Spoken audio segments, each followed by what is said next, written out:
Welcome to All Saints Catholic School e-learning. The big idea we'll be looking at today is the theories of leadership. By the end of this video, you'll have an understanding of what leadership theories mean and its relation within sport. What is a leadership theory? Well, firstly, let's explore our big idea of leadership theories. They seek to explain how and why certain people become leaders and others just really struggle. So we've got three different theories of leadership. The first one we can see is a trait perspective, a trait theory. Now, the trait theory, often referred to as a great man theory, suggests that there are certain personality characteristics that predispose an individual to being a good leader. It suggests that leaders are born and not made. This theory says that leader is innate and a good leader would be good in any situation, not just his or her current domain. The second one we've got here is the behavioural theory. Behavioural theories of leadership argue that a good leader is made and not born, and that anyone can be taught to be a good leader. The behavioural theory has its roots in social learning theory and says people can learn to be good leaders by observing the behaviour of other good leaders in a variety of situations. They reproduce those behaviours in similar situations and then continue them if they are reinforced. The third one we have here is interactional theory. Now, interactional theory places emphasis on the personal qualities of a coach. Interactional theory considers other factors that could affect the effectiveness of leadership, mainly the interaction between the individual and their situation. We've got two main types of leader can be identified through this theory. The first one is a relationship-orientated leader. Now, focused on developing relationships with individuals in the group. They work hard to maintain communication with members. Relationships-orientated leaders are more effective with experienced, highly skilled athletes, the elite athletes. The second one here is task-orientated leaders, and they're more concerned with setting goals and objectives.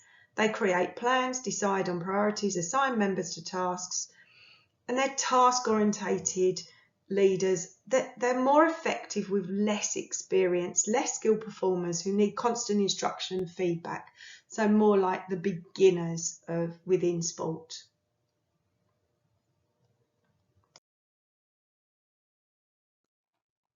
Big idea, theory of leadership. We've looked at three different theories of leadership, and now we're going to look at how sport relates to being a leader. So when we play sports, we're having to make decisions very quickly and interpret different cues and different things that are going on the pitch or on the court and react to them and adapt to different situations. Effective leaders, they exhibit decisive behaviour. Now, showing that on a court or a pitch, you should be able to transfer those skills to that in any environment, whether it be in a working environment or as a coach. So additionally, participating as a team for instance, a football team allows you to develop different strategies to work with your teammates and their strengths and their weaknesses, being able to get the best out of your team, analysing your opposition and adapting your own role and others on your team to be able to achieve success, being able to set goals, change and adapt, problem solving, influence others, gain the best out of people. So when you're playing sport, that is kind of what you do. Now, if we transfer those skills into becoming a coach, what you find is that you tend to perhaps look at using all the different three theory traits, the trait perspective, behavioural theory and interactionist theory. The majority of the most successful coaches have played their sport to a high level. They've gained experience from being part of a team and been coached for many years. They'll have used that experience to develop their own way of leading others. Although not every good player can transfer those skills and become a good coach. So looking at the people that become those best sports leaders, it may be, and it is suggested, that interaction is theory. The leaders emerge because of inherited abilities and learned skills. So their ability, but also what they've learned, they tend to be the most successful coaches.